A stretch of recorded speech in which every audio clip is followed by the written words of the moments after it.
todos, é muito bom estarmos juntos em mais uma manhã. Eu queria começar essa mensagem compartilhando duas coisas muito interessantes. Ou talvez nem seja tão interessante assim. Na verdade, são coisas importantes, mas coisas que estão no meu coração, né? Uma tem mais a ver com a mensagem, a outra aparentemente não tem nada a ver com a mensagem. Mas essa coisa que não tem nada a ver com a mensagem tem a ver com o propósito de estarmos aqui. A gente está fazendo mudança, né? Eu e a Thalita, e de um apartamento para outro. E toda mudança demanda vários detalhes, né? Por exemplo, mudar a torneira, mexer com o registro e mudar chuveiro, sabe, essas coisas elétricas, hidráulicas. E eu já estou convencido, não sou como o Léo, né, que tem uma especialidade no assunto, mas eu estou convencido que é melhor eu não fazer essas coisas. Porque todas as vezes que eu fui dar uma de marido de aluguel ou marido real, né, deu errado, entendeu? Ou seja, a gente contratou, eu falei, eu pago, vai lá, muda a torneira, não tem problema. Eu preciso pagar, porque senão vai ficar horrível, vai começar a vazar água e vai dar ruim. E por que eu estou falando isso? Porque antes de ontem, na verdade, eu conheci uma pessoa que mexe com isso, um cara sensacional. Eu indico de olho fechado. Mas é uma pessoa que me chamou a atenção. Não apenas pela excelência do trabalho dele, também por isso, mas especialmente porque ele é uma pessoa extremamente sozinha. Ele mora em Águas Claras e pensa numa pessoa que não tem amigos, né? Uma pessoa que está ali, um cara gente boa. E eu estou incomodado com isso. Vindo para cá, eu fiquei pensando nisso, comecei a chorar. Vindo para o culto, pensando, tá aí uma pessoa que só precisa ser amada. Tá aí. Uma pessoa que só precisa... A gente quer levar Jesus para essa pessoa. Mas o que ele precisa, em primeiro lugar, para a gente levar Jesus, eu não preciso virar e falar, você conhece o Evangelho? Deixa eu te falar o Evangelho aqui. Entende? Eu só preciso virar para ele e falar, cara, quer ir comer um churrasco lá em casa? E se eu chamar, ele vai na hora. Vai na hora.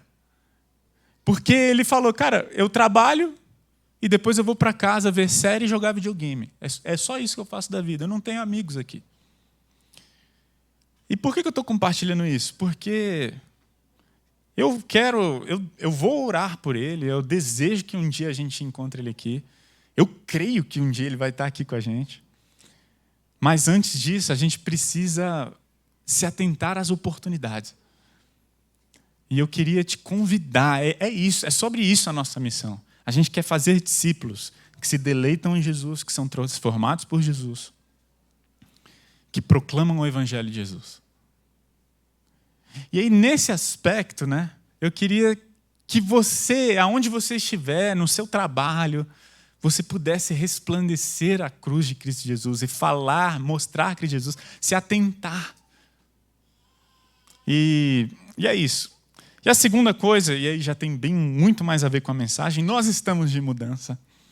E gente, mudança dá muito trabalho. E eu vou te falar, eu imagino que a maioria das pessoas aqui já tiveram a experiência de se mudar. E mudança é muito chato, né? Eu acho, não sei quem gosta de se mudar, encaixotar as coisas, fazer mudança, e fechar a torneira, e trocar a torneira, e fazer mudança hidráulica. Eu detesto. Mudança é uma coisa muito chata, mas é uma coisa necessária. A gente vai se mudar, precisa dar trabalho, vai dar muito trabalho mesmo, é isso aí. E a gente está falando, a nossa série é sobre o eu transformado. Hoje a gente vai falar de maneira mais clara sobre o orgulho transformado. Só que toda mudança, toda transformação requer esforço. Eu estou percebendo isso, que a gente vai se mudar de um apartamento para o outro e está dando um trabalho danado. Por que a gente acha que a nossa mudança pessoal também não vai dar trabalho? Por que muitas vezes a gente acha que a nossa transformação não requer muito esforço? E é muito interessante porque a mudança requer também muito planejamento. Você tem que acertar. Olha, que horas vai pintar, que horas vai vir a vistoria, antes da vistoria eu preciso chamar, não sei. Sabe, gente, é um planejamento, é um cronograma que é milimetricamente calculado e é difícil. Gente, a nossa transformação também requer planejamento. A nossa transformação também requer tempo na agenda. Entende? Se a gente está falando que uma mudança dá trabalho, imagina abandonar um pecado. E aí, só mais uma coisa sobre isso. Nós conseguimos fazer boa parte da mudança, porque o caminhão de mudança vai vir amanhã mesmo. Mas a gente só conseguiu fazer boa parte da mudança porque nós tivemos ajuda. Porque eu tenho 2 filhas pequenas e seria impossível, ou entre aspas, né? Mas seria muito difícil fazer tudo o que a gente fez com as 2 lá. Eu acho que a gente não conseguiria fazer metade do que a gente fez. E graças a Deus, porque pessoas nos ajudaram. Como? As pessoas perguntam, quer ajuda para a mudança? Fica com as nossas filhas, né? Aí a gente consegue fazer a mudança. Porque sem isso não dá. Então, elas dormiram 2 noites em outras casas. Pessoas não dormiram, né, para poder ficar com elas. E aí, nesse sentido, o que eu estou querendo dizer? Gente, mudança requer a ajuda dos outros. A gente não vai vencer o nosso orgulho, o nosso eu não vai ser transformado, o nosso orgulho não vai ser transformado se a gente lutar e tentar fazer essa mudança sozinho. É impossível, ok? Eu queria então ler com vocês o texto da mensagem de hoje, que está em Filipenses capítulo 2, os versículos de 1 a 5. Eu estou lendo na versão nova, NVT, nova versão transformadora. E você pode acompanhar na tela ou abrir ele no seu aplicativo, na sua Bíblia. Vamos ler juntos. Filipenses capítulo 2, versículo 1. Diz assim: se por estarmos em Cristo, nós temos alguma motivação, alguma exortação de amor, alguma comunhão no Espírito, alguma profunda afeição e compaixão, completem a minha alegria, tendo o mesmo modo de pensar, o mesmo amor, um só Espírito e uma só atitude. Olha o versículo 3 e 4, que é os versículos principais da mensagem de hoje. Nada façam por ambição egoísta ou por vaidade, mas humildemente considerem os outros superiores a si mesmos. Cada um cuide não somente dos seus interesses, mas também dos interesses dos outros. Seja a atitude de vocês a mesma de Cristo Jesus. A gente vai falar sobre orgulho transformado, mas antes eu queria fazer uma diferenciação entre ego e orgulho. Na mensagem anterior, nós falamos sobre ego transformado. E hoje falaremos sobre orgulho transformado. E qual a diferença entre os dois? Primeira coisa, se a gente for ver a definição de ego, a gente vai ver que a palavra ego não aparece na Bíblia. Primeira curiosidade. Você não vai encontrar nenhum versículo com a palavra ego. Ok? O que significa ego? No dicionário, vamos dizer assim, já que é uma palavra que não está na Bíblia, significa uma parte do ser humano relacionada à personalidade. Ego é o núcleo do eu humano, ok? Então, como falamos sobre ego na mensagem anterior, se ela não aparece na Bíblia? Isso se deu a partir da explicação da palavra orgulho, né? A gente vê que a palavra orgulho aparece na Bíblia várias vezes, e nós veremos hoje sobre orgulho. A gente vai ver como a Bíblia fala sobre orgulho, soberba, vaidade, arrogância. A Bíblia fala muito sobre essas questões. Existem 2 palavras principais, e a gente vai ver mais para frente, que fala sobre orgulho. Quando eu falo palavras, eu estou falando no grego, né, no original, que é a palavra kauxaomai e a palavra hiperfanos. A gente vai ver essas palavras, o que significam. Mas a gente viu na mensagem anterior que, especialmente lá em 1 Coríntios capítulo 4, versículo 6, que era o nosso texto, que Paulo usa uma palavra diferente e é traduzida como orgulho. E aquela palavra em especial estava falando sobre um órgão dilatado. Estava falando sobre algo inflado. E eu trouxe até a ilustração de um balão, enchi um balão aqui durante a mensagem, para falar o quê? Que provavelmente a utilização daquela palavra, ela fala muito sobre o ego humano, como funciona o ego humano, ok? Ou seja, a palavra orgulho, essa palavra ego, que é traduzida como orgulho, aparece apenas 6 vezes e apenas Paulo utiliza. Então, só para você entender, quando a gente cita a quantidade de vezes, imagine como é difícil chegar a uma definição. Existem palavras que aparecem uma única vez em toda a Bíblia. Então, normalmente, quando a gente vai fazer um estudo de vocábulo, a gente compara, olha, pega um versículo onde essa palavra aparece, pega essa mesma palavra em outro versículo e a gente começa a fazer um estudo. Quando essa palavra aparece poucas vezes na Bíblia, é muito difícil chegar numa definição concreta. Então, essa palavra físio, que foi a palavra em que nós estudamos na mensagem anterior, falando sobre o ego, é uma palavra que fala sobre uma pessoa inflada, cheia de si. E o que quer dizer, então, o ego? O ego não é uma coisa ruim. Paulo estava falando que o ego, naturalmente, está em apuros. É como um órgão humano. Então, você tem vários órgãos dentro de você, certo? É bom. Que bom que você tem esses órgãos. Quando você tira alguns desses órgãos, provavelmente você pode ter algum prejuízo. Porque temos órgãos funcionando dentro de nós. Certo? Agora, quando esse órgão está inflado, machucado, inchado, né? Inflamado, a gente precisa de remédio para desinflar. Então, nós temos um ego. O que é um ego? O ego é o eu humano. E na psicologia fala sobre o que define a nossa personalidade. E o que a palavra de Deus nos revela alguma coisa sobre ego, a partir dessa palavra físio que Paulo utiliza, é que o nosso ego é naturalmente inflado. É como se a gente nascesse com um órgão inflamado.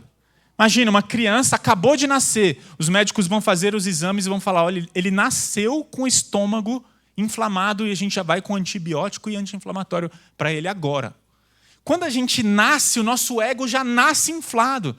E é nessa perspectiva que vimos na mensagem anterior que o ego em si não é ruim, porque faz parte de quem nós somos. Mas nós precisamos não apenas desinflar o nosso ego, nós precisamos preencher o nosso ego. Porque estômago vazio, ele carece de comida. Estômago inchado carece de remédio. O que nós precisamos? Saciar o nosso estômago. E dentro desse paralelo, o ego inchado ou vazio é algo prejudicial. Então nós precisamos o quê? Satisfazer o nosso ego com Cristo Jesus. O ego, portanto, é nossa natureza, é nosso eu e precisa de transformação desde quando nascemos. OK? Isso é o ego. E o que é orgulho, então? O orgulho, ele é algo que ele não apenas precisa ser transformado. Diferente do ego, a gente não tem orgulho e precisamos transformar o nosso orgulho. Não, nós precisamos matar o nosso orgulho. Nós precisamos arrancar o nosso orgulho. Não tem nada a ver com órgão, entendeu? Não tem nada a ver. Ego e orgulho são coisas diferentes. Eu espero conseguir me fazer claro. Uma vez tendo definido, tendo trazido mais clareza sobre o que é o ego, agora eu quero falar o que é o orgulho. Porque nós precisamos acabar com o orgulho. No dicionário de Oxford, ele diz assim, orgulho é uma atitude prepotente ou de desprezo com relação aos outros, vaidade e insolência. No dicionário online, ele fala do orgulho primeiro num aspecto positivo. De maneira positiva, fala assim, o orgulho é um sentimento de satisfação com seus próprios feitos e qualidades ou com as realizações de outra pessoa. Por exemplo, eu tenho muito orgulho do meu filho. Quando as pessoas falam isso, as pessoas não estão falando utilizando a palavra de maneira ruim, né? E nem é pecado dentro dessa conotação, pode ser. Mas não é pecado dentro dessa conotação você sentir orgulho do seu filho. Nossa, eu tenho muito orgulho do meu filho. Tudo bem você ter orgulho Dentro dessa conotação, você poderia até usar outra palavra, né? Eu admiro muito meu filho, amo muito meu filho. Eu estou muito feliz com o progresso do meu filho. E é isso que a pessoa está querendo dizer quando ela fala tenho muito orgulho do meu filho. Entretanto, quando a Bíblia fala sobre se orgulhar, normalmente, ela fala em uma conotação negativa. A Bíblia fala para a gente matar o nosso orgulho. Mas a Bíblia também, a gente vai ver o último versículo dessa mensagem, que Paulo se orgulha de alguma coisa. Que coisa é essa da qual Paulo se orgulha? Então, primeiro, de maneira positiva, mas o dicionário online fala de orgulho, dá duas definições para orgulho, fala de maneira com essa conotação negativa. Orgulho é altivez de quem faz alarde de suas próprias qualidades, arrogância. Olha o que é orgulho. São aquelas pessoas que, de alguma forma, falam mais, esse alarde falam mais do que deveriam sobre si mesmas. São pessoas que pegam as suas qualidades e divulgam, fazem um alarde para todo mundo. Ele ainda fala que orgulho é excesso de admiração que o indivíduo tem em relação a si próprio. Olha só. Orgulho é aquela pessoa que se acha demais, que se admira demais, né? Sabe o Johnny Bravo, né? Que se olha no espelho e fica, haha, como você é um gatão, né? É a síndrome de Brad Pitt, né? É a síndrome de Angelina Jolie, ok? Então, isso é orgulho. O orgulho está baseado em suas próprias características, qualidades ou ações. Mais uma vez, é arrogância. Uma pessoa orgulhosa é uma pessoa que se eleva demais. Uma pessoa orgulhosa é uma pessoa que se eleva demais. E lembra sobre as duas palavras que eu falei que aparecem na Bíblia sobre orgulho? Queria mencioná-las e trazê-las aqui. A primeira é hiperfanos, ok? E o que significa essa palavra na Bíblia? Quando aparece lá a palavra orgulho, na sua Bíblia, no português, elas têm duas raízes principais. Hiperefanos e kauchaomai, ok? Kauxaomai. Essas são as duas palavras para orgulho. O que elas querem dizer? Primeiro, é um ato de mostrar-se acima dos outros, que se eleva sobre, que se coloca acima dos outros, que sobrevaloriza seus próprios meios ou méritos, que despreza os outros ou até trata-os com um desprezo arrogante. Quando a Bíblia, é isso que a palavra grega quer dizer. E a segunda palavra é gloriar-se, seja com ou sem razão. Gloriar-se por causa de algo ou gloriar-se em algo. A primeira sempre traz uma conotação negativa. Toda vez que essa palavra aparece na Bíblia, a primeira palavra está dentro de uma conotação negativa, não é bom. E a segunda palavra, alguém pode gloriar-se em algo bom. Que algo bom é esse? Só existe uma coisa que podemos nos gloriar. E a gente vai ver isso. Agora, entendendo ainda o que é o orgulho, presta atenção em algo. Presta atenção em algo que eu achei curiosíssimo. Porque sempre que eu fui ler essa passagem, eu sempre li em Mateus, capítulo 15. Eu citava versículos 19 e 20. E eu nunca me atentei que esse mesmo texto que a gente vai ler aqui, ele aparece em Marcos, capítulo 7, mas eu sempre citava Mateus 15. Mas Marcos, capítulo 7, traz algo curioso. Deixa eu explicar o que estava acontecendo. Os fariseus, os líderes religiosos na época de Jesus, eles estavam loucos para matar Jesus, condenar Jesus, acabar com Jesus, certo? Então, eles estavam sempre tentando fazer alguma pegadinha. Olha, lá em Mateus 19, por exemplo, é permitido o homem divorciar-se de sua mulher. Eles estavam querendo botar Jesus na parede para dar algum motivo para prendê-lo. E da mesma forma, eles estavam tentando fazer uma pegadinha. Eles estavam querendo falar como líderes religiosos que Jesus não cumpria a lei. Se esse homem não cumpre a lei, a gente vai matar ele. Então fizeram uma pegadinha com Jesus e falaram: por que os seus discípulos não lavam as mãos antes de comer. Porque a gente viu, a gente reparou em vocês, e vocês estavam com fome, e não lavaram as mãos para comer. E Jesus fala, olha, porque isso não é lei. Moisés, não existe nenhum versículo nas Escrituras que fala sobre isso aí. Vocês inventaram isso aí. E aí Jesus se aproveitou dessa situação para falar o que ele disse aqui. Em seguida acrescentou, aquilo que vem de dentro é o que contamina. Pois, de dentro do coração da pessoa vem... Agora presta atenção. Maus pensamentos, imoralidade sexual, roubo, homicídio, adultério, cobiça, perversidade, engano, paixões carnais, invejas, calúnias, orgulho e insensatez. Todas essas coisas desprezíveis vêm de dentro. São elas que os contaminam. Em Mateus 15 não aparece a palavra orgulho. Isso nos faz entender ainda mais que os apóstolos, quando escreveram essa fala de Jesus, sabe quando alguém está anotando a mensagem? Né? Tem duas pessoas anotando a mensagem. E aí alguém faz uma lista de alguma coisa. Às vezes alguém deixa pular uma coisa, o outro pega outra palavra, o outro pega uma palavra. Ou seja, o que Jesus estava querendo dizer aqui não é que Marcos foi mais atento do que Mateus e anotou todos os pecados que Jesus falou. Não.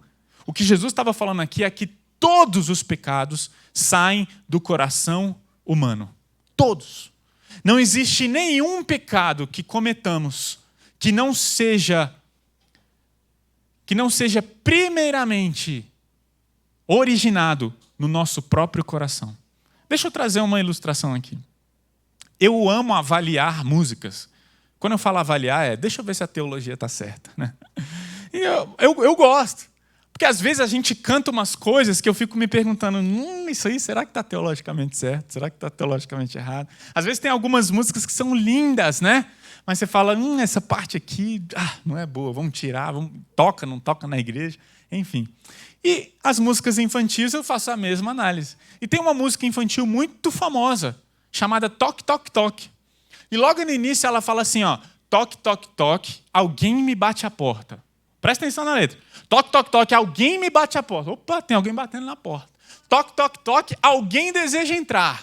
O que a música diz? É o mal querendo um lugarzinho para entrar. E a música fala, não, não, não. Você não pode entrar aqui. Eu sempre fiquei incomodado com essa música. Talvez você esteja falando, nossa, por quê? O Alex é chato demais, né? É o mal querendo entrar. Olha só esse versículo. O mal não está fora, o mal está dentro. O mal está dentro. É o que Jesus está falando aqui.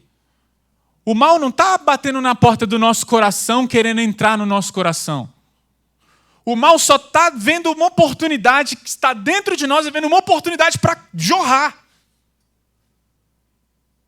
Entende? E o nosso orgulho, da mesma forma, o nosso orgulho não é como Satanás aqui do lado de fora. Ai, Alex, seja orgulhoso hoje. Que seja orgulhoso hoje. Aqui no meu coração é uma fonte de orgulho. E eu posso vencer o orgulho hoje, amanhã, depois de amanhã, porque no dia seguinte vai ter orgulho aqui dentro do meu coração falando, eu quero sair, eu quero sair. Isso é o pecado e é isso que Jesus estava ensinando aqui nesse texto. Nós somos orgulhosos por natureza. Presta atenção agora, não vou entrar, não vou expor esse texto agora, mas o adultério está dentro do meu e do seu coração. O roubo está dentro do meu e do seu coração, a perversidade, o orgulho, os pensamentos maus, a imoralidade sexual. Isso não está do lado de fora, isso está do lado de dentro. Por isso, o que precisa ser transformado é o nosso coração. E o orgulho se manifesta de diversas maneiras. Mas o orgulho tem uma única finalidade: a autoglorificação. O orgulho clama por publicidade. O orgulho clama por fama. O orgulho clama por elogios. Como que nasce o orgulho? Já vimos que ele nasce dentro do nosso coração. Ninguém se torna orgulhoso porque o orgulho entrou, como já falamos, e eu não vou chover no molhado. Nós mostramos e revelamos, expomos o nosso orgulho porque ele está do lado de dentro. E quando o ego é ferido, o orgulho se manifesta. E quando o nosso eu é machucado, o nosso orgulho, então, é exposto. Quando alguém fala contra nós, o orgulho sai, né? Ele sai. O orgulho, ele pode ser manifestado de diversas formas. E vou dizer mais, eu vou falar várias coisas sobre o orgulho aqui. O que é orgulho, vou tentar dar vários exemplos. Mas muitas vezes, o orgulho é legitimado. Porque o orgulho, muitas vezes, ele aparece em forma de proteção, né? Por exemplo, pessoas que são abandonadas, por exemplo, na sua infância, elas têm a tendência de abandonar. Por quê? É o orgulho é o orgulho te protegendo. Mais ou menos isso. É como se fosse assim, poxa, eu fui abandonado pelos meus pais quando eu era criança, e aí, para você não, de alguma forma, sofrer aquilo novamente, porque você não quer ter aquela experiência de abandono, quando você percebe que alguém vai te abandonar, o que você faz? Você abandona ela primeiro. Por quê? Porque o seu ego foi machucado, e agora o orgulho, de alguma forma, te protege. Presta atenção, não estou elogiando o orgulho nesse sentido. Só estou falando que muitas vezes a gente legitima os nossos atos orgulhosos falando, mas foi proteção. Às vezes, imagina uma criança que recebeu muita agressão na infância. Normalmente, essa pessoa vai fazer o quê? Vai agredir quando adulta. Por quê? Como uma forma de proteção. Gente, o orgulho é a raiz. Muitos teólogos, de tudo que eu li, eu vi mais de uma vez teólogos falando que o orgulho é a raiz de todo pecado. Em que sentido? Todo pecado tem alguma coisa de orgulho ali. Todo pecado. O orgulho está presente em tudo. Vaidade é orgulho, prepotência é orgulho, arrogância é orgulho, falta de perdão é orgulho, impaciência é orgulho. Pessoas estouradas são orgulhosas. Pessoas que gritam e brigam são orgulhosas. Gente, até a insatisfação é orgulho. Eu não aguento mais o meu trabalho. Nossa, o meu trabalho. O que é isso? Quando você está insatisfeito com o seu trabalho, você está falando o quê? Eu sou muito melhor do que o meu trabalho. Eu não mereço um trabalho, eu mereço algo muito melhor. Até a insatisfação e a ingratidão tem orgulho envolvido nisso. Muitas vezes, a depressão está carregada de orgulho. Falando, eu não merecia passar por essa situação. Eu não aceito essa realidade. E por isso me deprimo, por isso me entristeço. Por isso não tenho com que me gloriar.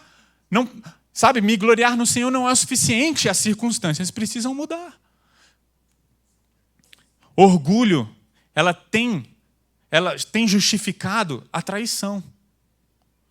Eu te traí, mas também, né? Mas também você não fez isso, aquilo e aquilo. O orgulho, muitas vezes, tem justificado a separação. Eu me separei, sim, mas... Percebe como o orgulho está presente em todo tipo de destruição no relacionamento. Pessoas matam por orgulho, pessoas traem por orgulho, pessoas fazem coisas terríveis por orgulho. Quantas brigas no trânsito poderiam ser evitadas por causa do orgulho? Né? O que são duas pessoas brigando no trânsito? São dois orgulhosos. Falando tudo, sabe? Alguém te fechou, imagine que uma pessoa esteja errada, a outra certa, ok? E você toma uma fechada, imagine que você esteja certo. O que normalmente eu faço? Miserável, você não podia ter feito isso não. Buzina! Abre a janela! Oh! Você passou na minha frente, você não viu não? Miserável. Né? É assim, é o orgulho se manifestando, porque quem você pensa que é para passar na minha frente? Quem você pensa que é para dirigir mal desse jeito, né? É mulher. Não, é errado isso, tá? É errado. Tinha que ser mulher mesmo. E é isso. É o orgulho se manifestando, até falando à mulher, né? Nossa, você é macho, dirige bem pra caramba, você não é, você nunca bateu o carro, você nunca fez uma barbeiragem, tá bom? Tá entendendo? É o orgulho se manifestando. Nada contra as piadinhas. Piadinha legal. Mas tirando a parte das piadinhas, e com muito cuidado, porque nem toda... Às vezes a piada... Deixa eu me consertar agora, né? Falei besteira. Às vezes a piadinha machuca. Cuidado com quem você faz piadinha. Cuidado. Mas fato é que ao mesmo tempo que o orgulho faz tantas coisas ruins, o orgulho nasce por termos o ego inflado. O orgulho nasce por querermos uma posição elevada, por desejarmos estar acima dos outros. O orgulho se manifesta dessa forma. Vocês se lembram de Adão e Eva? O que aconteceu lá no jardim? A serpente, leia comigo aí, Gênesis capítulo 3, está aqui projetado na tela, diz assim: disse a serpente à mulher, certamente, se vocês comerem do fruto que Deus falou para vocês não comerem, vocês não vão morrer. Versículo 5. Deus sabe que no dia em que dele comerem desse fruto, seus olhos se abrirão. E olha o que a serpente disse para Eva: vocês serão como Deus, conhecedores do bem e do mal.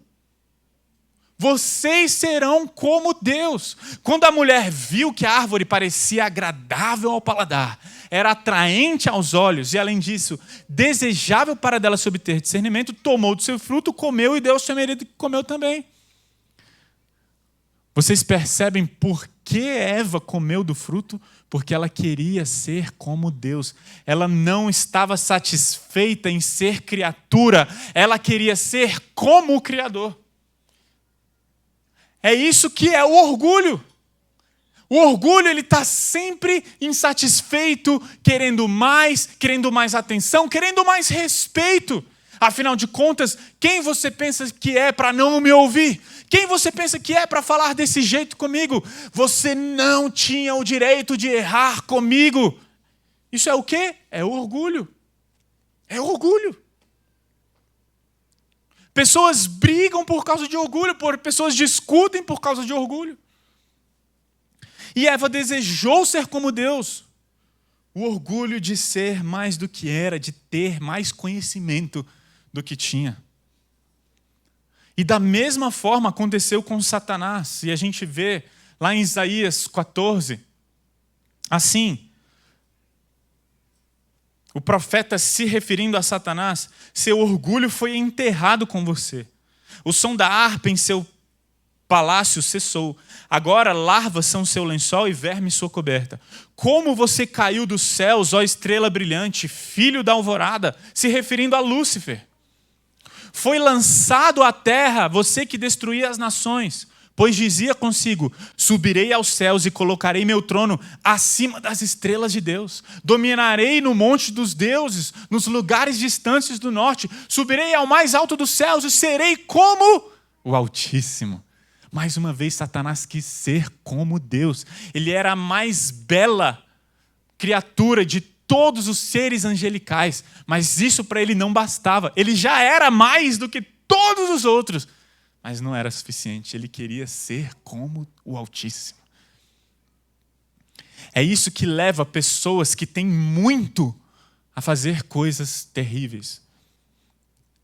Numa série chamada Outbankers, é uma série que está na modinha aí da Netflix, conta ali no meio da história de um cara que ele é podre de rico. Mas ele não se contentou com a riqueza dele, foi capaz de fazer coisas terríveis para ficar mais rico ainda. Coisas terríveis. Você percebe porque isso somos nós. Nós somos orgulhosos. No âmago do orgulho, como a gente viu, tanto com Eva quanto com Satanás, qual é o âmago do orgulho? É o desejo de ter mais, especialmente de ser como Deus. nós queremos estar no controle. A nossa insatisfação se manifesta porque nós não gostamos do trabalho que temos, nós não gostamos da família que temos. Quem Deus pensa que é para me colocar no meio de uma família que não cuidou de mim como eu acho que deveria? Quem Deus pensa que é para me dar apenas um salário no meio de todo esse esforço, um salário tão baixo? Quem Deus pensa que é e quem você pensa que é para me tratar desse jeito? Sempre o orgulho se manifestando. E é por isso que C.S. Lewis, em Cristianismo Puro e Simples, diz: o orgulho é competitivo por definição. A competitividade se encontra no âmago do orgulho. O orgulho não se satisfaz em ter uma coisa, mas em ter em quantidade maior do que os outros. Eva queria mais, Satanás queria mais. E eu e você, por termos o orgulho dentro de nós, e pelo orgulho ser a raiz de todos os pecados, o orgulho está sempre esperando uma oportunidade para querer mais, desejar mais, ter mais fama. E é por isso que Paulo, em Filipenses, no nosso texto, diz: nada façam por ambição egoísta ou vaidade, mas humildemente considerem os outros superiores a si mesmos. Nada que a gente deve fazer, presta atenção, nada do que a gente deve fazer, nada deve ser feito pelo nosso próprio nome, por querer mais, por vaidade, por desejo, por ambição. Em outras palavras, o que Paulo está falando aqui em Filipenses capítulo 2, versículo 3, é: não devemos ser orgulhosos. Tudo que a gente fizer, devemos eliminar por completo o orgulho do nosso coração. E fala humildemente: considerem os outros superiores a si. Para de querer ser como Deus. Para de querer ser como os outros ou ter mais do que os outros. Considerem os outros superiores a si mesmos. Alguém te deu uma fechada? Tudo bem. Tudo bem. Eu quero considerar. Você pode. Por quê? Porque eu não sou digno. Eu sou menor do que essa pessoa. Pode me fechar. Alguém falou com você de uma maneira que você não gostou? Tudo bem. Tudo bem. Não deixe o seu ego ser ferido e o orgulho se manifestar dentro do seu coração. Precisamos nos lembrar, esse texto me faz perceber, mais uma vez, que não é sobre nós. É sobre Cristo Jesus. Não é sobre a nossa glória, pessoal. Não é sobre a nossa fama. Não é sobre o nosso nome. É tudo sobre o nome de Cristo Jesus. Por isso, como Filipenses diz, devemos colocar os outros na frente. Se erraram com você, se falharam com você, tudo bem. Porque a falta de perdão é orgulho. Eu não vou te perdoar porque você falhou demais comigo. Tudo bem. Isaías 42, 8 diz... não coloquei o texto. Isaías 42, 8. Eu sou o Senhor. Este é o meu nome. Não darei minha glória a ninguém. Só lhe dou glória. Somente a Deus deve ser dada a glória. Não é sobre o meu e o seu nome. Não é sobre as nossas ofensas. Não é sobre os nossos machucados. Não é sobre os nossos traumas. Não é sobre mim e sobre você. É sobre a fama de Cristo Jesus. E essa é uma das coisas que eu mais admiro em José. Talvez você fale: por que você citou José? Porque José estava disposto a ser humilhado, ficar na cadeia injustamente, passar por questões injustas, tudo para que o nome de Deus fosse glorificado e conhecido. Por isso precisamos tomar cuidado com o nosso orgulho.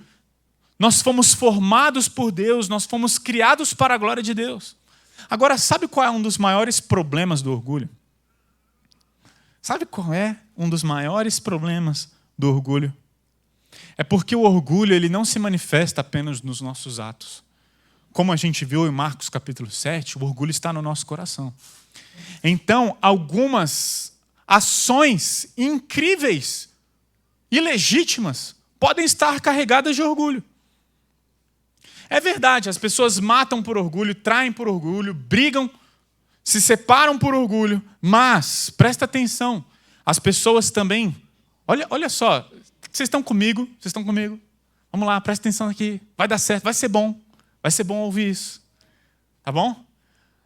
As pessoas matam por orgulho, as pessoas brigam por orgulho, as pessoas xingam por orgulho, se separam por orgulho, mas, presta atenção, as pessoas fazem as pazes por orgulho. As pessoas beijam por orgulho, as pessoas perdoam por orgulho. As pessoas elogiam por orgulho. As pessoas se unem por orgulho. Hã? É. Por quê? Porque o orgulho está nas nossas motivações. Eu posso pegar todo o meu dinheiro e distribuir aos pobres. E fazer isso por orgulho, para que o meu nome seja conhecido. Chamar o jornal lá na minha casa e fazer uma entrevista comigo. Olha, ele pegou todo o dinheiro dele. Não é para a glória de Deus. Não é pensando no outro, é pensando em mim. Por razões orgulhosas. Eu posso me calar por orgulho. Eu posso ver alguém falar alto comigo e lá dentro eu falei, pensar assim, eu não vou gritar com essa pessoa, ela não vale a pena. Não, tá entendendo? Todo mundo olhou e falou, nossa, pessoa com domínio próprio, controlada, né, tal. Mas Deus está vendo o nosso coração e talvez você tenha se calado por orgulho. Talvez você tenha beijado por orgulho. Eu vou fazer bem para essa pessoa? Porque se eu fizer bem para essa pessoa, se eu tratar bem o meu chefe, vai ser bom para mim. Vai ser bom para mim. Tá, você percebe? As intenções, as motivações. Não é apenas o ato, o orgulho se manifesta nas intenções. E é por isso que Soren Kierkegaard, ele diz, orgulho espiritual é a ilusão de que temos a competência para conduzir a vida sem Deus. Não preciso de você, Deus. Eu dou conta da minha vida. Eu consigo mudar. Igreja, eu não preciso de vocês, ok? Eu tenho mesmo alguns pecados, mas deixa que eu vou dar conta deles. Isso é orgulho. Quem você pensa que é? Para achar que você pode viver o cristianismo sozinho e dar conta de fazer discípulos sem a igreja? Orgulho espiritual é desenvolver nosso próprio senso de valor pessoal. Eu não preciso da Bíblia para falar quem é o ser humano. Eu não preciso da Bíblia para falar sobre a dignidade do ser humano. Eu determino o que é certo e errado na Bíblia. Eu determino o que é o ser humano. Percebe? Isso é orgulho. Orgulho espiritual é descobrir um propósito grande o bastante para dar sentido à vida, ao invés de buscar esse sentido no Deus Criador que te criou. E Ele te criou para um propósito incrível. Mas você, ou nós, insistimos em viver a nossa vida, dando nós mesmos a razão e o sentido para a qual vivemos. Eu posso, como eu disse, ajudar pessoas por orgulho. Gente, sabe de uma coisa? Está todo mundo comigo. Eu posso fazer discípulos por orgulho. Eu posso encontrar pessoas dia após dia, semana após semana, e fazer isso pela motivação errada. Eu posso pregar a palavra aqui na frente por orgulho. Eu posso pregar a palavra no meu trabalho por orgulho. Eu posso exortar pessoas corretamente por orgulho.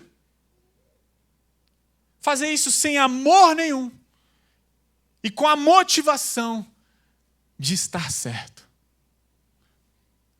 Ao invés de ter a motivação de ver a pessoa transformada. A motivação é a pessoa virar e falar, tá bom, você ganhou. Você que está certo, eu estou errado. Por orgulho. Eu posso servir por orgulho. Eu posso ajudar as crianças ali, na salinha das crianças da igreja, por orgulho. E isso é tão delicado, porque eu vou falar duas formas dentro eu acho esse exemplo muito bom. Eu vou te falar duas formas como o orgulho pode se manifestar. Eu posso servir lá, servir as crianças, ajudar lá nas crianças, com muita alegria no coração, e falando, nossa, eu sou o cara, ainda bem que eu estou aqui. Porque se eu não tivesse, eu não sei o que seria dessa igreja. Né? Isso é orgulho. Agora, o orgulho também poderia se manifestar de outra forma. A pessoa servindo nas crianças brava. Nossa, não tem ninguém. Sempre eu servindo aqui. Essas pessoas da igreja, ninguém ajuda com as crianças, sempre. Entende? Isso é orgulho. Isso é orgulho se manifestando. A gente pode fazer coisas lindas por orgulho. Uma vez, eu fiz uma viagem missionária com adolescentes. No final da viagem, alguns adolescentes foram selecionados para dar testemunho na igreja, para pegar o microfone e dar algum testemunho de como foi a viagem missionária. E teve um adolescente que ele me procurou, olha, eu fui selecionado para dar testemunho, você pode me ajudar? Eu, lógico. Ele me contou o testemunho. Quando ele terminou de contar, eu falei, cara, quando você for dar o seu testemunho, leia esse texto da Bíblia. Porque esse texto aqui da Bíblia tem tudo a ver com o seu testemunho. Aí ele, poxa, é verdade, vou fazer isso. Então ele foi lá, num domingo, e foi contar o testemunho do que Deus fez na vida dele, e contou e leu o texto. E a galera ficou emocionada. Uau, que testemunho incrível.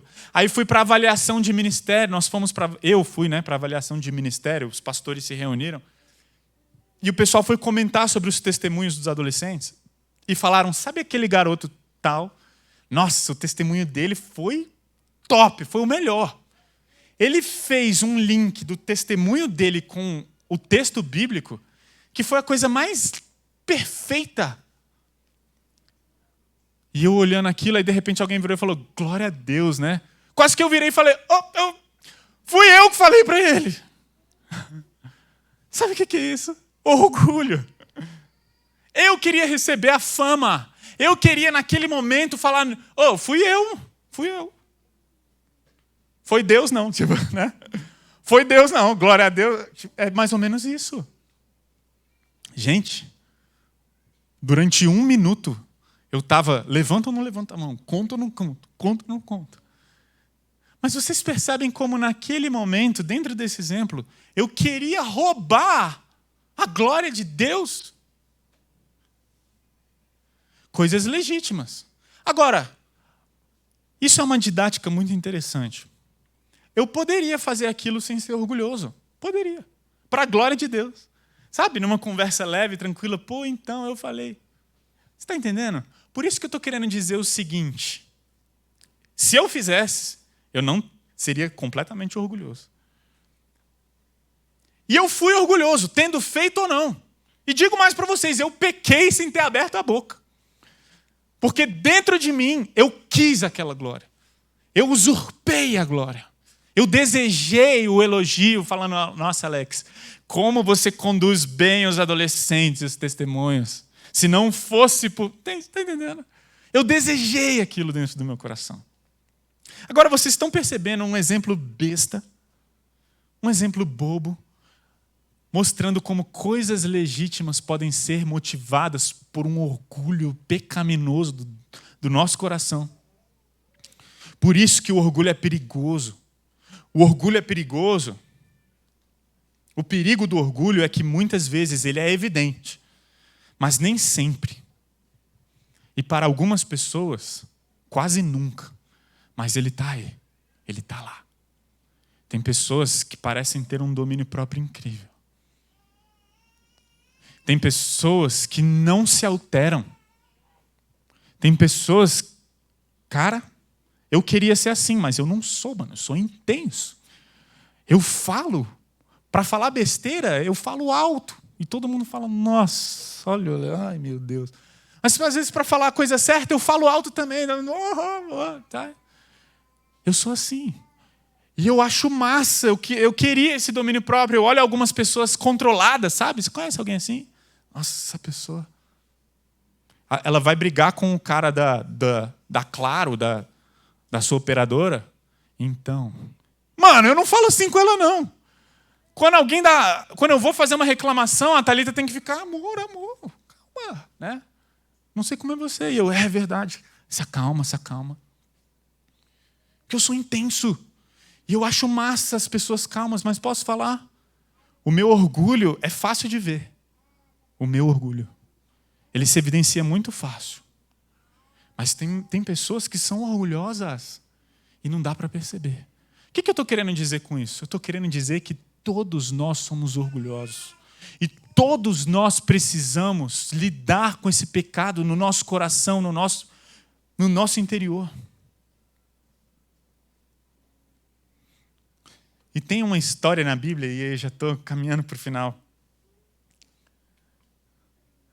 Lá em Marcos capítulo 9 diz assim: depois que chegaram a Cafarnaum e se acomodaram numa casa, Jesus perguntou aos seus discípulos: sobre o que vocês discutiam no caminho? Olha o que os discípulos estavam conversando. Eles não responderam, pois tinham discutido sobre qual deles era o maior. Esses eram os discípulos de Jesus. Quando Jesus saía para curar alguém e eles ficavam lá sozinhos, sabe qual era a conversa deles? Eu sou melhor que você. É nada, seu pescador de meia tigela. E você, seu cobrador de impostos, traidor dos judeus. Pelo menos eu não sou esquentadinho. Outro dia Jesus falou para você que foi usado por Satanás pelo que você falou. Sabe quem são esses? Os discípulos de Jesus. Brigando para saber, eu sou melhor que você, eu sou melhor que você. E aí, um capítulo depois, em Marcos 10, olha só, Tiago e João foram até Jesus e falaram: mestre, queremos um favor. Que favor é esse? Perguntou Jesus. Isso é comédia. Eles responderam: quando o Senhor se sentar no trono, Jesus vai voltar, ele vai sentar num trono aqui. E aí Tiago e João, olha, quando você sentar num trono, a gente pode sentar um na direita e outro na esquerda. Mano, não é possível. Tipo assim, que vergonha. Eu leio isso aqui, eu fico envergonhado por Tiago e João. Falo, cara, não é possível que eles pediram isso. Mas, entenda uma coisa. Olha o que aconteceu no versículo 41.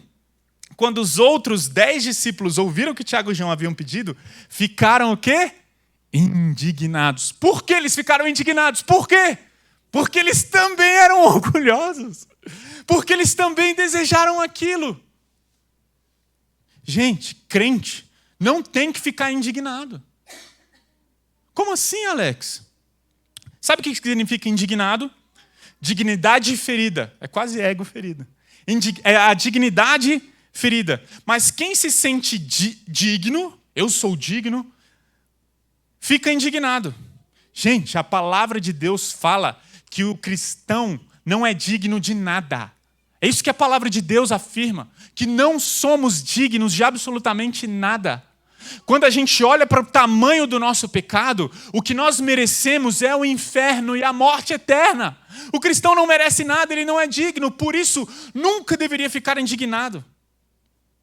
Indignação é a prova de um coração orgulhoso. Qual seria a reação correta dos outros 10? Sabe qual seria? Eles deveriam pensar assim: eu não sei quem vai sentar à direita e à esquerda. Eu que não vou ser, porque eu não sou digno. Gente, foi a reação de João Batista. Foi a reação de João Batista. Está aí o homem que eu não sou digno, não é de não sentar à direita e à esquerda, eu não sou digno nem de desatar-lhe as sandálias. Eu creio. Jesus não falou? Aqui na terra não houve nenhum homem como João Batista. Eu creio que João Batista vai estar lá. Nossa, eu me arrepio, mano. Estou arrepiadaço. Para falar o que? João Batista vai estar lá, ou à direita ou à esquerda, mano. Porque não teve ninguém igual a ele. Não teve ninguém que entendeu que não era digno como ele. A nossa indignação revela o nosso orgulho. Quando a gente fica indignado. Quando a gente fica indignado com o que as pessoas estão fazendo com a gente, ou com o que as pessoas estão fazendo e desejando aquilo. Leonardo Gonçalves, um cantor, independente de todo o cenário político e de toda a questão que ele está envolvido hoje, tem uma coisa no testemunho dele, ele sempre foi um grande cantor e ele teve um problema muito sério na voz e perdeu boa parte da voz dele. E uma vez alguém, na intenção de ofender o Leonardo Gonçalves, falou assim para ele: cara, que bom que você perdeu a voz, porque você não é digno de ter a voz que você tem. Sabe como ele reagiu a isso? Ele falou assim, no testemunho dele: de tudo que eu ouvi sobre essa doença que eu tive na voz, nada foi mais correto do que aquela pessoa disse. Ele tinha total razão. Eu nunca fui digno da minha voz. Nunca. É isso. Ao invés de nós ficarmos indignados com o que a pessoa falou, deveríamos virar e falar: cara, é verdade, eu não sou digno. Eu não sou digno. E é por isso que Tim Keller ele diz: a essência da humildade resultante do Evangelho não é pensar em mim mesmo como se eu fosse mais, nem pensar em mim mesmo como se eu fosse menos. É pensar menos em mim, porque eu não sou digno. A humildade do Evangelho mata a necessidade que tenho de pensar em mim. Discípulos de Jesus devem desenvolver a capacidade de ficar menos ofendidos. Discípulos de Jesus devem desenvolver a capacidade de ficar menos indignados. Discípulos de Jesus devem desenvolver a habilidade de ter menos o ego ferido. Por quê? Porque foi isso que Cristo Jesus fez. Exatamente isso. Filipenses capítulo 2, de 5 a 9 diz: tenham a mesma atitude demonstrada em Cristo Jesus. Embora sendo Deus, não considerou que o ser igual a Deus fosse algo que ele devesse apegar-se. Em vez disso, esvaziou a si mesmo, assumiu a posição de escravo e nasceu como ser humano. Quando veio em forma humana, humilhou-se, foi obediente até a morte de cruz. Por isso Deus o elevou ao lugar mais alto, de mais alta honra, e lhe deu o nome que está acima de todos os nomes, para que ao nome de Cristo Jesus todo joelho se dobre e toda língua confesse que Ele é o Senhor. É impossível ser arrogante olhando a cruz de Cristo. É impossível não matar o nosso orgulho quando olhamos para o que Jesus fez. Na verdade, é vergonhoso para o cristão se orgulhar. Por quê? Porque o nosso Deus foi humilhado por amor. É um absurdo para o cristão reivindicar, se indignar e se orgulhar de algo. Por quê? Porque o nosso Deus abriu mão de todo elogio, toda a glória, abriu mão das coisas mais preciosas para se humilhar ao mais baixo nível de humilhação que um ser humano poderia na sua época. Quem é esse? O nosso Deus, o nosso Salvador. E é por isso que Billy Graham ele diz: a cruz não é atraente porque não patrocina você. A cruz mata você. A cruz nos mata. A cruz nos destrói. Quando vamos até a cruz, o nosso orgulho, então, ele é curado, ele é transformado, ele é eliminado. Na cruz, todo orgulho cai por terra. Por quê? Porque a única coisa que nos resta diante da cruz é perceber o quanto indignos nós somos, o quão pecadores nós somos e o que merecemos de verdade. Não é elogios, aplausos e glória. O que merecemos de verdade é condenação eterna, ficar para sempre afastado de Cristo Jesus, do nosso Salvador. Por isso, você tem um coração orgulhoso, você acha que você é uma pessoa orgulhosa, você quer que Deus tire o orgulho de você, então esteja pronto para Deus te matar o teu eu. Enquanto Deus não matar o teu eu, o meu e o seu interior, nós nunca teremos o coração transformado por orgulho. Não existe transformação de pessoas orgulhosas sem humilhação. Sem humilhação. Por isso, a gente vê que no Evangelho de Jesus, quando a gente olha para a cruz de Jesus, nós vemos que somos falhos e imperfeitos. Mas Jesus morreu por causa dos nossos pecados, por causa das nossas imperfeições. E sabe o que é interessante? Porque Jesus é o único, ele é o único que poderia falar: eu sou o maior. E se ele falasse, não seria errado. Sabe por quê? Porque ele é. Ele é o Senhor. Ele é o único que poderia gritar em alto e bom som: ninguém se compara a mim, e não falar isso de maneira orgulhosa. Ele é o único. Mas o que ele fez? Ele abriu mão da sua glória. Ele abriu mão de tudo. Ele se fez o menor.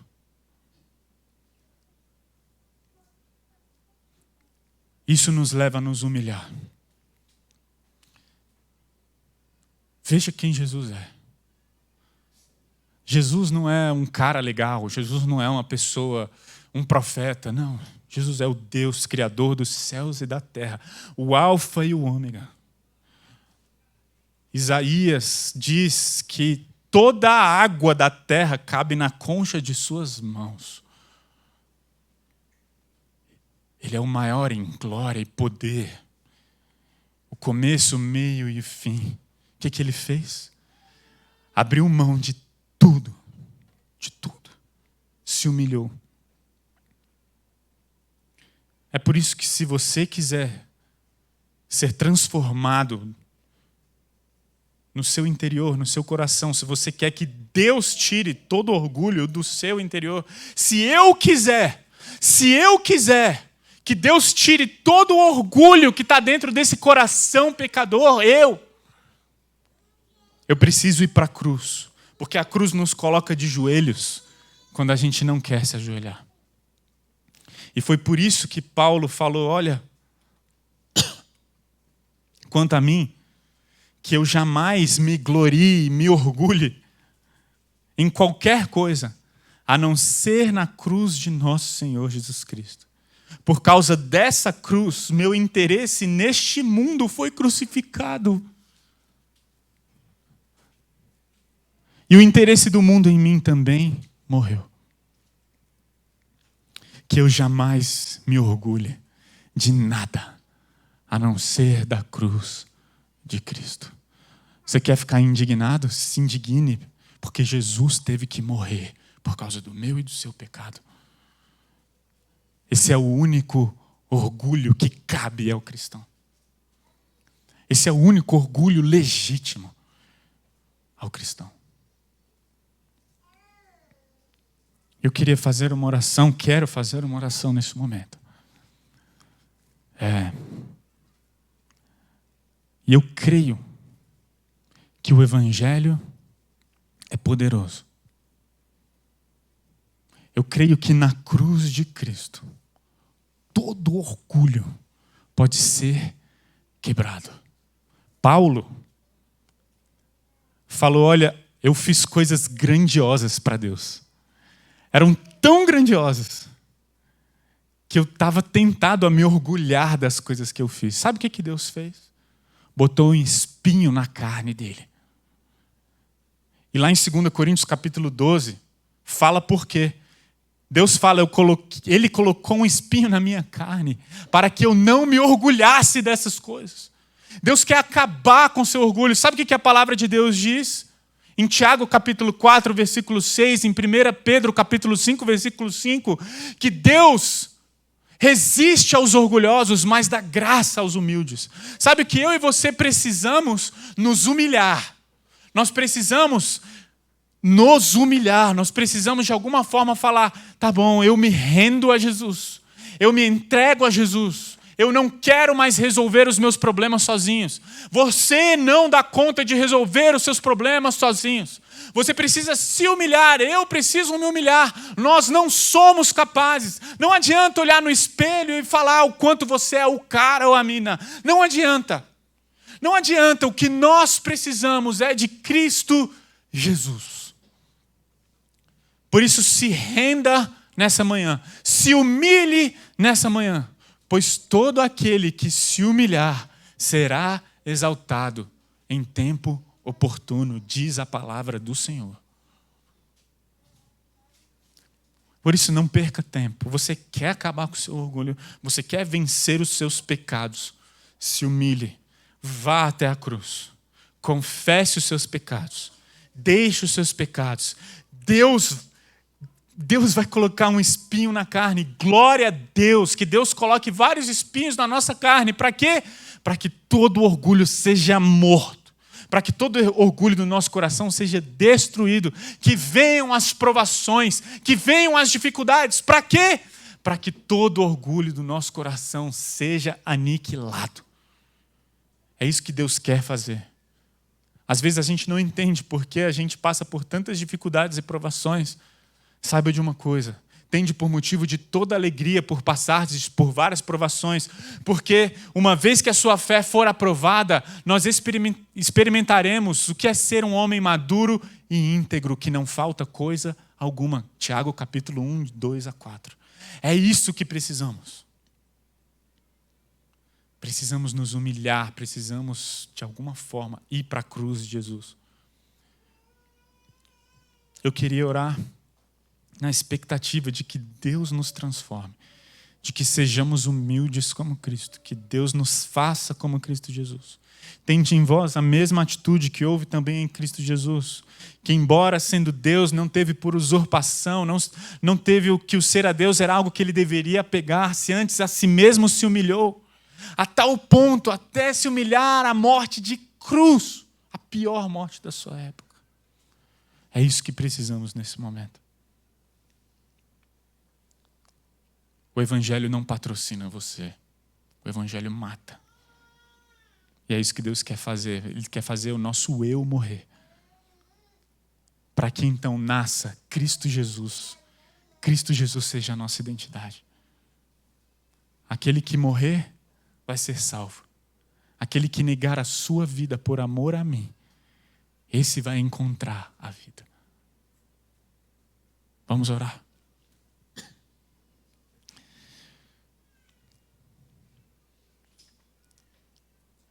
O Senhor consegue ver, Pai, todo o pecado, todo o orgulho. O Senhor, com Teu Espírito Santo, o Senhor consegue ver o mais íntimo do nosso coração. O Senhor consegue ver todos os corações. Não existe nenhum coração aqui que não esteja sendo exposto, que o Senhor não veja nesse momento. A gente pode esconder os nossos pecados das pessoas, mas o Senhor consegue ver toda motivação, toda intenção, todo pensamento. E diante da cruz de Jesus nos envergonhamos por causa dos nossos pecados. Ao mesmo tempo, nós abrimos o nosso coração, porque apesar da vergonha, Cristo Jesus morreu no nosso lugar. Ele pagou por causa dos nossos pecados. E hoje podemos ter acesso ao Senhor. Hoje podemos ter a certeza que apesar da vergonha dos nossos pecados, o Senhor nos aceita não por causa daquilo que somos ou fazemos, mas por causa da morte do nosso Senhor e Salvador Jesus Cristo, que abriu mão da sua glória para se humilhar e morrer no nosso lugar. E por isso somos filhos, somos aceitos. Nós não podemos coisa alguma. Não podemos nos transformar, não podemos nos mudar, se o Senhor, Pai, assim não fizer. Por isso nos usa, nos transforma. Tira todo o orgulho. Queremos ser como Cristo Jesus. Em nome de Jesus nós oramos. Amém.